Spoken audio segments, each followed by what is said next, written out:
Most relationships don't die in fights. They die in sentences. You owe me. All men are trash. Just leave then.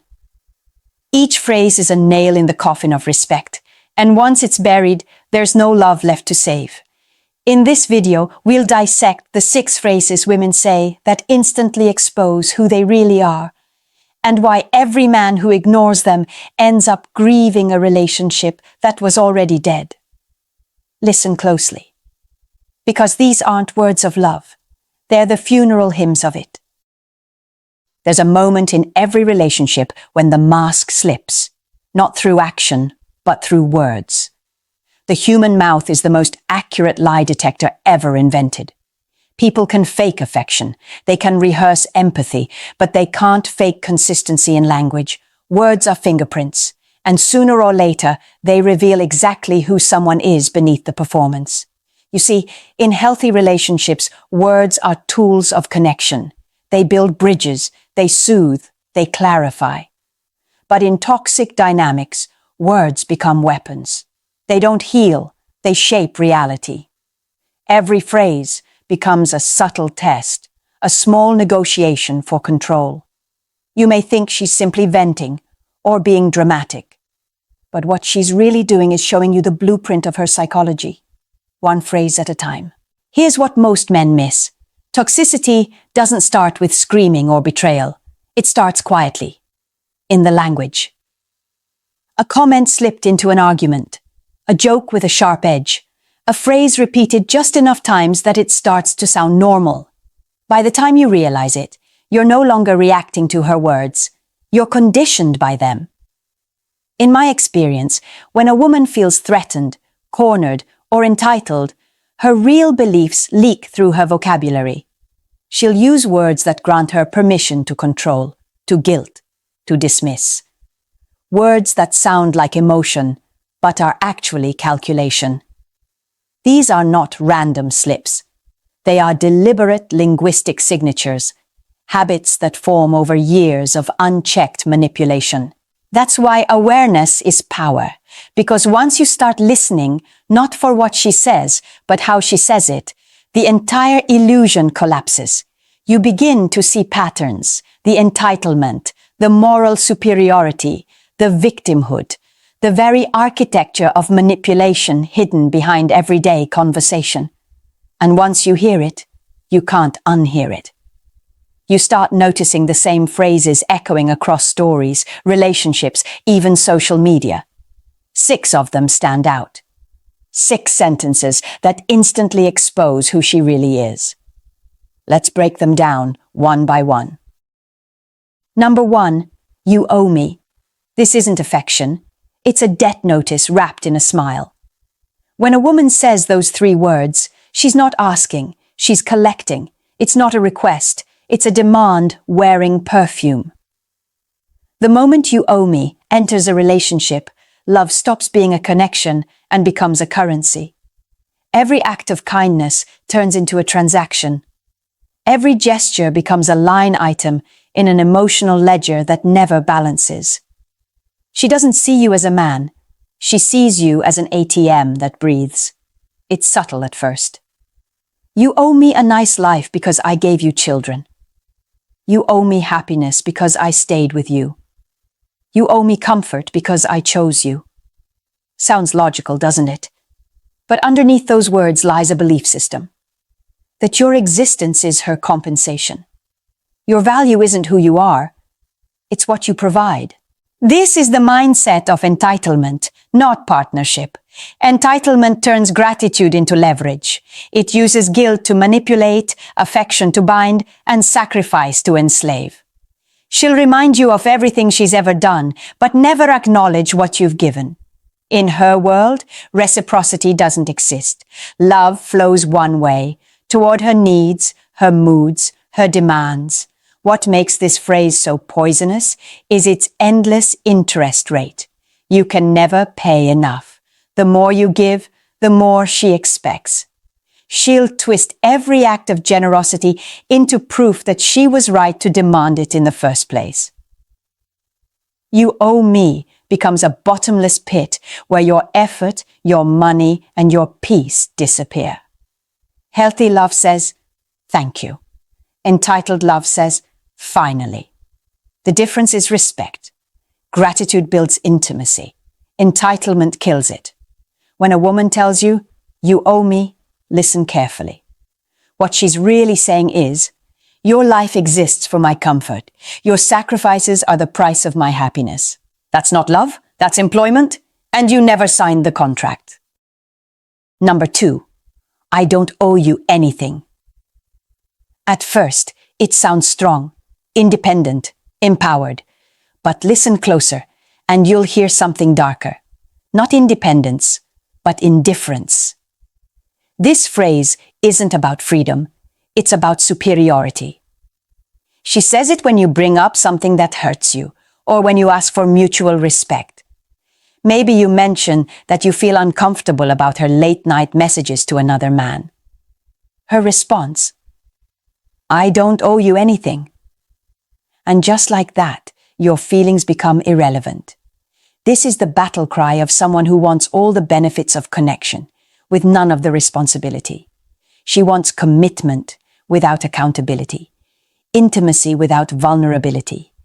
It's emotional freeloading, enjoying the shelter of a relationship while insisting she's still a free agent.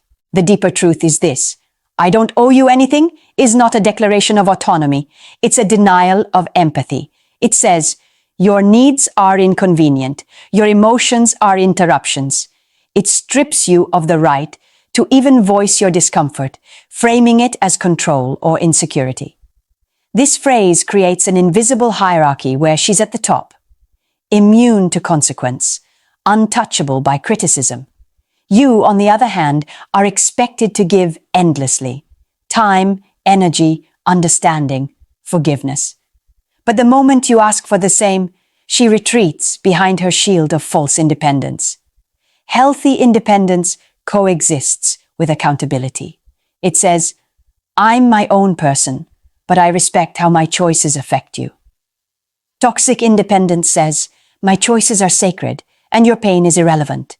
One creates partnership, the other breeds distance. When you hear I don't owe you anything, understand what's really being said. It's not about freedom, it's about control. It's not about equality, it's about emotional hierarchy. Because when someone truly values you, they don't need to owe you to care. They act with respect because they choose to, not because they're forced to. And when she says she owes you nothing, she isn't drawing boundaries. She's erasing yours. Number 3, all men are trash. The moment she says it, she's not describing men, she's describing her own pain. This phrase isn't a truth, it's a scar speaking. It's not an opinion, it's a wound demanding validation. What sounds like confidence is actually bitterness dressed up as wisdom. All men are trash is a shield, not a belief. It protects her from disappointment by guaranteeing it before it even happens. Because if she convinces herself that every man will fail her, she never has to risk trusting one.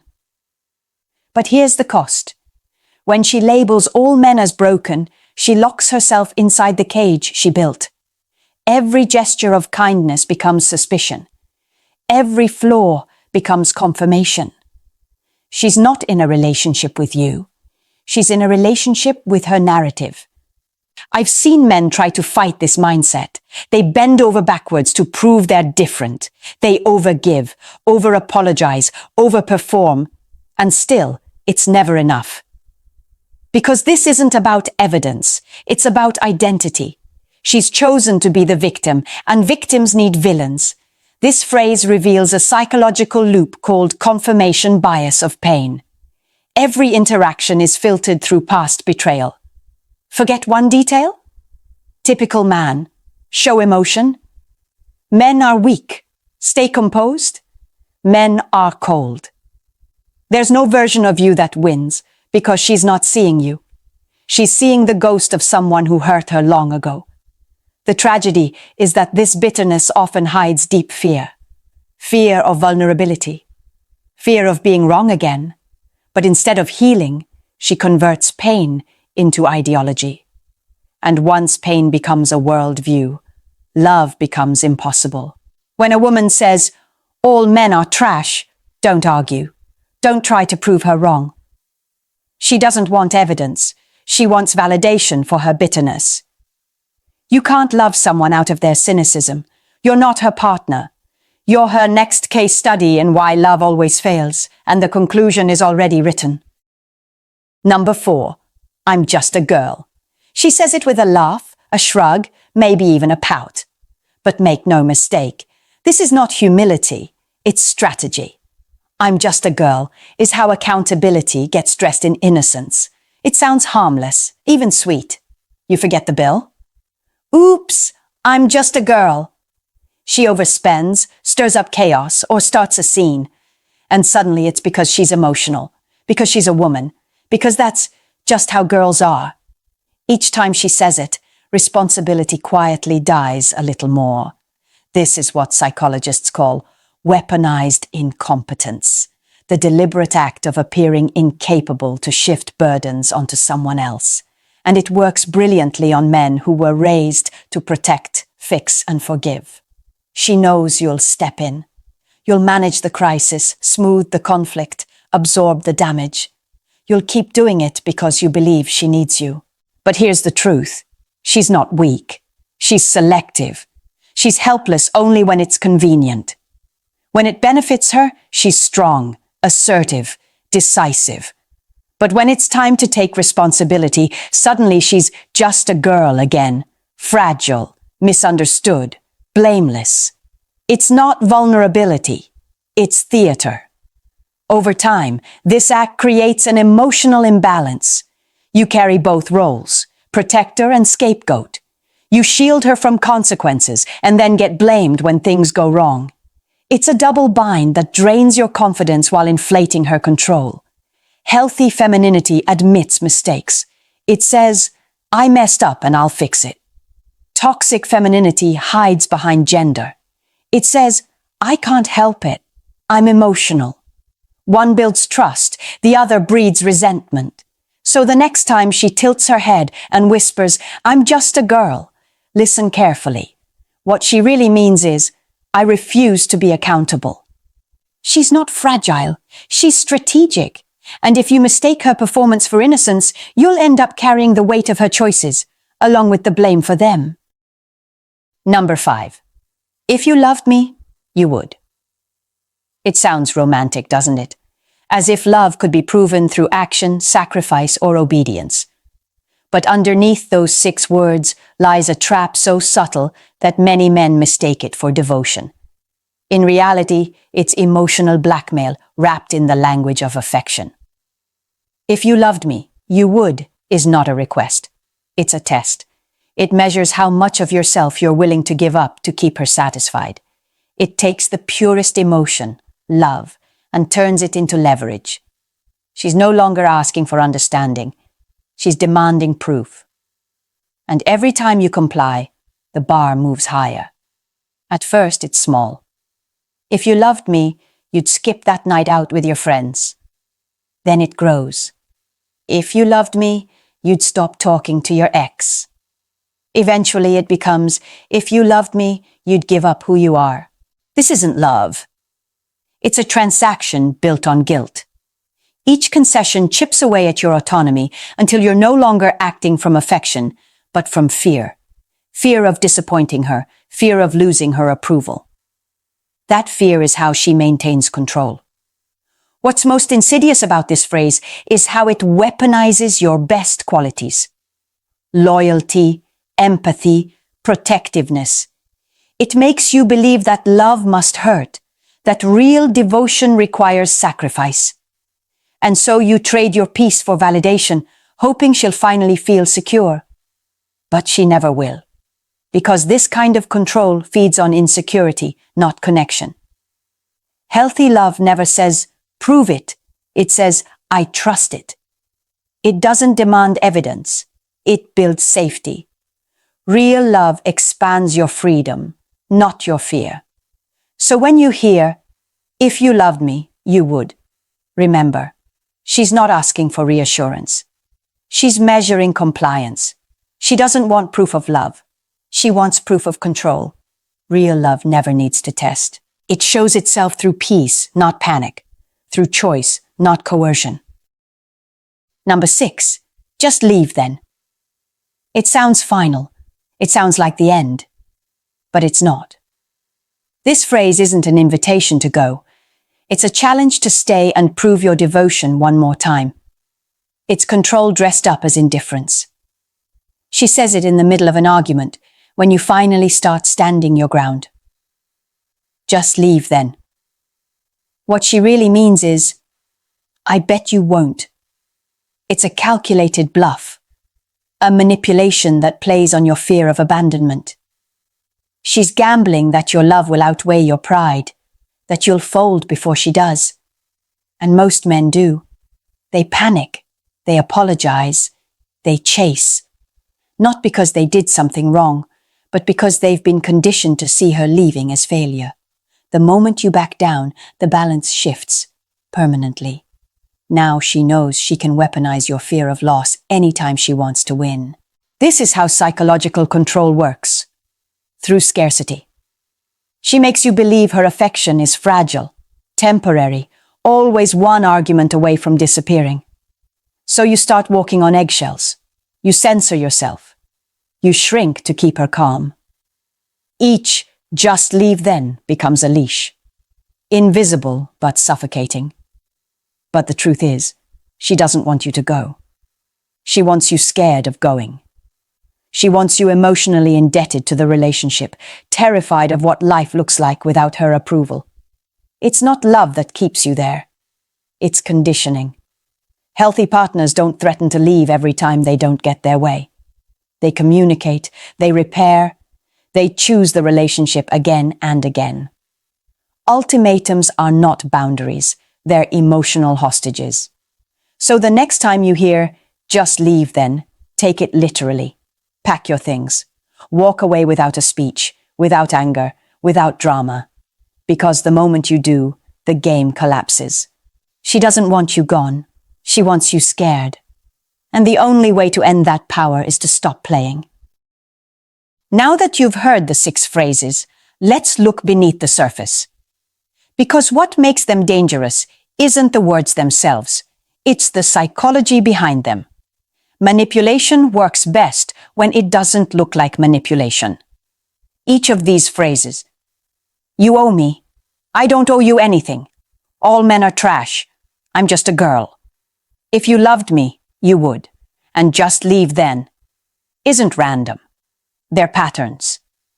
Scripts repeated across relationships, social media, and culture, until they feel normal. The first mechanism is conditioning. It's the slow drip of repeated language that trains your nervous system to associate love with anxiety.